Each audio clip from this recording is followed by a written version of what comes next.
Hi, welcome everybody. How are you? It's our October instalment of the James Anderson webinar. Hope everybody's well. I know the weather's taken a bit of a turn recently and the days are getting darker, but don't worry, we're here to support you in any way that we can. Now, today's subject is slightly different from some of the other subjects we've covered over recent months. It's not so much about the compliance and the technicalities of lettings, but more so about the safety and the welfare of your tenants. And today's subject is domestic abuse and how we can support tenants that need our help. Because I think in recent years, the position of landlords and of and of agents, in terms of housing, we are in a very sort of responsible position to be able to help tenants and be a point of access for tenants should they be having issues at home regarding domestic abuse. That's not to say that a tenant would naturally come to their landlord or estate agent for help, but in the position that we're in, I think it's really important that we're aware of this and that we know what to do should such a situation occur. And it has been brought to the fore somewhat in recent months for reasons that we're very familiar with, lockdown, working from home, and of course with COVID and all the extra stresses and issues that brings, whether that's financial or mental or otherwise. And the media have been giving this attention too in recent months, as you've probably seen. So it is an important issue. In the last year or so, approximately 2.4 million adults between the ages of 16 and 74 have been affected by domestic abuse, which seems like a very high number.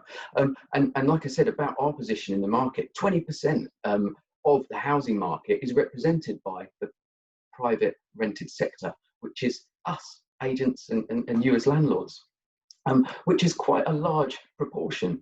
And because of that, it's important that we are aware of domestic abuse and how to handle it, and how to act with confidence, to give confidence to the victims, but also to respond appropriately and know the signs to look for. There's no legal requirement for us to do this or to report domestic abuse. But I feel that there is some duty there, duty of care. And if anything, more awareness is just going to help us all understand the further issues of domestic abuse and how we as landlords and as agents can help a tenant when they do come to us in need. So let's begin, and I'll just take you through. It's a very simple presentation today, so it won't take too much of your time, but I hope it just opens everybody's eyes a little bit to what could happen behind closed doors and how we can deal with it. So as always, I'm just going to share my screen with you so you can see the lovely presentation.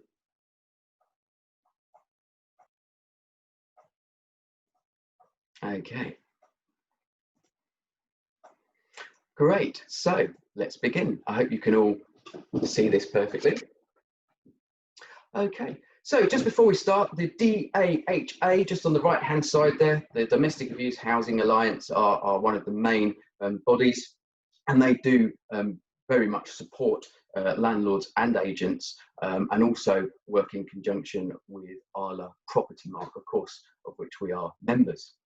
Now, just to start, obviously there is some information here for you, various organisations. This is not comprehensive in any way, but these are some of the main websites that you can look at to offer advice to someone that comes to you asking for help with domestic abuse, and point them in the right direction, which may be all it needs in most cases. So what is domestic abuse? Now the government define domestic abuse as the following: an incident or pattern of incidents of controlling, coercive, threatening behaviour, violence or abuse between those aged 16 or over who are or have been intimate partners or family members, regardless of gender and sexuality. So there are various forms of abuse, of course, and I just wanted to just briefly highlight these because some are a bit more obvious than others. So let's take a look at these. So firstly, the one that's probably the most obvious is physical abuse, and this could include hitting and punching, kicking, maybe slapping, pushing and shoving, again, through to the more really sort of serious of cutting and stabbing in some cases. Again, physical abuse might be easier to spot, perhaps through bruising or some obvious physical features. Of course, sexual abuse does take place as well, and it could include rape or coerced sex. It could be forcing victims to take part in acts that they don't want to, or even it could extend to threatening children or threatened or actual abuse of children as well. The third being economic abuse. Now this could be where an abuser restricts how someone acquires, uses and maintains money and economic resources. This could be accommodation, it could be food, it might be transportation, it might be clothing, but it can also include stopping them from having money to pay their rent and bills, which is something that we may become aware of as landlords and agents. The perpetrator may even take out debt in the name of the victim, or be causing damage to the property, which all come back to economic abuse. Obviously, the ones that you cannot see, psychological and emotional abuse. This could be a number of items, and really it can have a real profound effect on the victim and also on children if they're involved. Now, examples of this could be creating isolation, which could be not allowing them to see other people and preventing them from making their own friendships, not allowing them to go out on their own. It could be use of threats, maybe to hurt or kill their family, friends or children, to maybe throw them out the house as a consequence. Or maybe just to tell everybody that if they complain or try and get help, they'll be told that they're mad and not to talk to them. It could be as simple as putting someone down, humiliating and undermining people in front of others, telling them they're stupid, and really telling them that they're no good. Again, this all comes under psychological and emotional abuse. The fifth is controlling behaviour, and these could be a range of acts designed to make a person subordinate or dependent by isolating them from their sources of support, maybe depriving them of the means needed for independence, and regulating their everyday behaviour. That's the controlling behaviour side of things. And of course, the sixth is coercive behaviour. This is an act or a pattern of acts of assault, threats, humiliation and intimidation, which are really designed to frighten and punish the victim.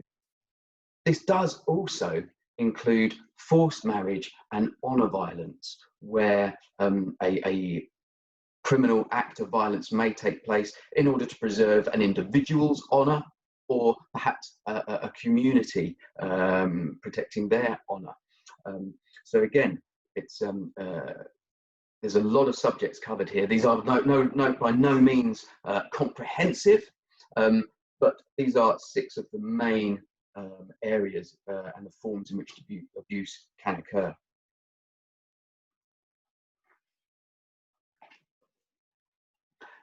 So why is it important to have this awareness? Now, obviously, as landlords and agents, there is a high possibility, and of course, we could be the first people to spot some of these signs within the home, or it comes from the tenant. And we have these moments to have interactions, whether that is checking maintenance at the property, it could be just doing property inspections, and something doesn't sit right, or you're approached by a tenant. So it can come in a number of ways. So let's just look at direct disclosure, and that is quite simply a tenant has come to you or us directly and explained their situation and that they would like help. The other is indirect. It could be by a third party, such as the police, or maybe a local authority that comes to us and makes us aware of the situation in one of the homes. Now, of course, there are other indicators. So, what about if you go to the property and there's unexplained damage. There's reports of loud noises and banging. Or what about shouting from the neighbours? You know, sometimes these things occur naturally anyway, but don't just look at them as antisocial behaviour, should we say. There may well be more to it when you get notes like this, especially repetitive damage in a property, and you're going back again and again to make repairs. Be aware of things like that. Now, look, agents and landlords, we're not expected to be specialists, you know, or hands-on in the same way that maybe a social housing landlord might be. However, you and I, could have a significant impact and improve the outcome for victims of domestic abuse.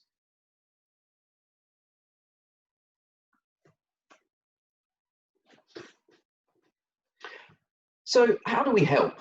And what should we be considering here in terms of helping our tenants when they need it? There is a bit of, not waiting for it to turn up, but the provision of information, which is the first on this list here. So maybe at tenancy sign up, when the tenancy begins, include some information on local domestic abuse services. There are various leaflets that can be put into a welcome pack for a tenant. There can be just an additional note added to an email, perhaps, that may make a tenant feel confident that they can contact their agent or landlord if they do have a problem, and that they can do this in total confidence.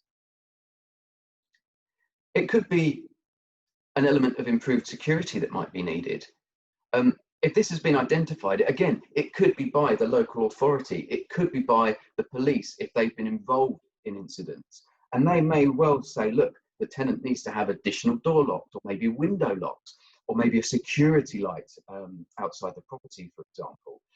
But it's important to take the appropriate advice from these bodies and act upon it. I am aware that the government has put £10 million of funding into domestic abuse charities quite recently to help this and maybe subsidise some of those improvements in order to keep tenants safe and out of harm's way. And if that is the case, I encourage you to investigate those. Of course, if approached by a tenant who is experiencing domestic abuse, encourage them to access the appropriate services as early as possible. But really, it's a case of following that up with them and making sure that they've been given the advice and that they are in a position to make an informed choice and they know what they need to do next. Now, in terms of the actual tenancy, because your natural thought is quite rightly as a landlord is, if there's problems in the home like this, serious problems, then what happens to the tenancy? How does that continue? Does it continue, or does it come to a close? It is possible for the victim to stay in the property and for the perpetrator to be removed, obviously with the correct legal sanctions in place. So it's really important that as landlords and agents, we are aware of all of this so that the best decision can be made for all parties. That's why it's important to go back and stay in contact with the tenant who has appealed to you. Now, what about children? Of course, we've got to ensure that where children and young people are affected, or we may suspect that they're affected by domestic abuse, that we seek appropriate help and advice, and that we refer tenants to the appropriate bodies. Look, really, if there is an imminent risk or a suspected imminent risk to tenant safety or welfare, and you feel that there is a real danger to your tenant or to their family, really the best advice is to call 999, really. But what do you do when you do have a report of domestic abuse?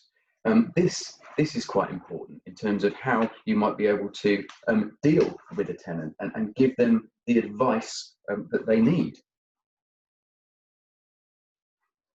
So one of the main things is only to speak to them when they're alone and not in front of others, because those others, if you're not talking to them alone, may be the perpetrator, or they may pass on information to the perpetrator, which will make the victim's life even harder. Feel free to offer to call the police with the tenant consent, of course, or to call another body that would be able to help, such as local domestic abuse services. There are plenty available. And one thing is, be willing to listen to your tenant and hear what they want to happen as a result of opening up and saying that they have a problem with domestic abuse. And think about what can we do, not only as landlord, but also us as agents to help. How can we share information on this and raise awareness? Now, it is, of course, it goes without saying that this is a highly, highly sensitive area. And it's not just one that agents and landlords can go barging into and intervene without the tenant's consent. So do be very, very careful here. Follow what your tenant is asking you should you come across an incident like this. And of course, there's the National Domestic Abuse Helpline. If we can remember one thing to pass on to a tenant, it would be this.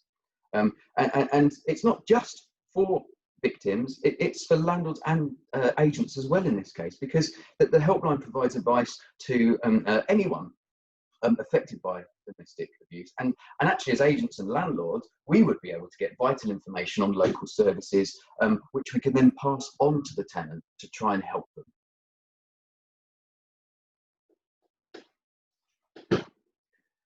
There's a couple of other things to be aware of in terms of sort of following up once you've been speaking to your tenant and they've come to you for help. Again, we mentioned it earlier about maintaining contact and try and ensure that contact is maintained until all parties feel that the support is no longer required. Now, like I said before, agents and landlords, we're not expected to carry out the role of a victim support officer, for example. However, sensitively supporting the tenant and them having the confidence to be able to keep in touch with you or with us as the agent can help avoid future problems, of course. Again, offer support. Where possible, support the tenant to stay in the home and sustain the tenancy, because as a landlord, that's important to you as well, to make sure that the rent is coming in. In some circumstances, of course, a victim may feel that they can't return to their home immediately, or maybe even in a longer term capacity. And if the tenant can't return to their home, they will be able to seek assistance and to access alternative housing. And of course, agents and landlords should be fully aware of this. So what about your contract again, in terms of, can you keep a tenancy? So just bear in mind, be flexible in terms of contractual arrangements, and maybe consider the practicalities of accepting an early surrender of the tenancy where that is deemed appropriate and it's no longer safe for the tenant to reside in the property. Obviously, in all of this, if you are looking at changing the details of the tenancy, legal advice should always be sought in these circumstances. So we mentioned about security measures a little bit earlier, and where advised, they should be carried out because they may be critical to allow the tenant to stay in their home and sustain the tenancy and your rental income, which again could be really, really important and actually make a tenant's life so much better. So what about damage to the property? We mentioned this earlier as well. It could be a result of domestic abuse and should be noted and photographed wherever feasible. So like we said, if there's frequent damage and either, as agents, we're being called to the property to rectify things, or you as landlord are being called to the property to organise maintenance, and it keeps coming up, and it's coming from the tenant in one way or another rather than accidental damage, I think that's a good sign to look out for. And of course, it's very hard to accuse people, so be very, very careful. But if it's possible to make notes of everything, then that's something that we can do. And finally, it's working with the tenant as well. Help them towards support services. And if the tenant wishes to have an abusive partner removed from the tenancy agreement, let's try and help them. Of course, there are joint legal obligations here. If say it's maybe a couple on the tenancy agreement, and they need to be fulfilled. So once again, it's really, really important that we seek legal advice on this point before moving forward. And also, has the tenant considered what they're asking for sufficiently? They may be able to give a notice to quit, let's say if they're on a periodic tenancy, for example, and request that it then becomes a sole tenancy. But get this in writing from your tenant. Find out if the tenant has sought advice before accepting the notice. The tenant may need to consider the implications of sustaining the tenancy on their own, which may be financial in the main, but there may be other factors involved here. So just make sure that the tenant is fully aware of the implications of taking on a tenancy on their own. And again, seek legal advice.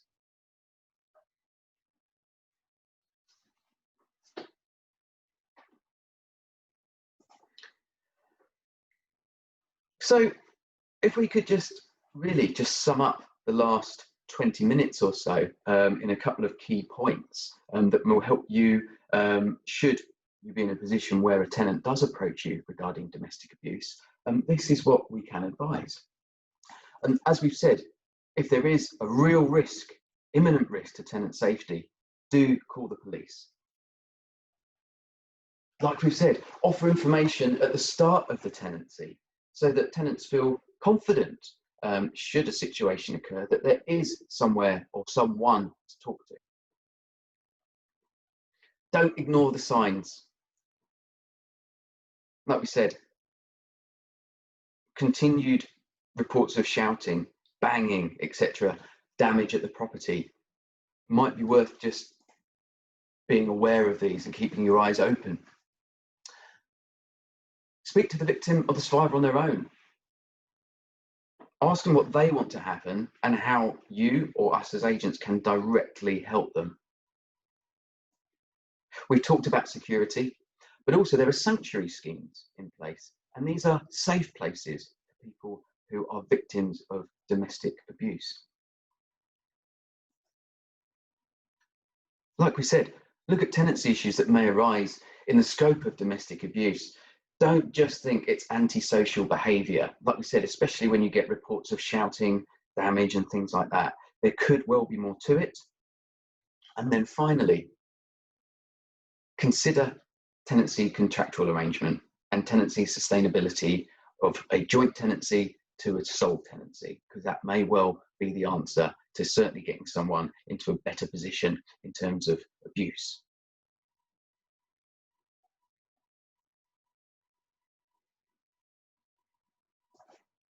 Now, I know today's been quite brief, but really, like I said at the start, housing is seen as part of what's known as the coordinated community response, where various bodies do work together for a better outcome for everybody.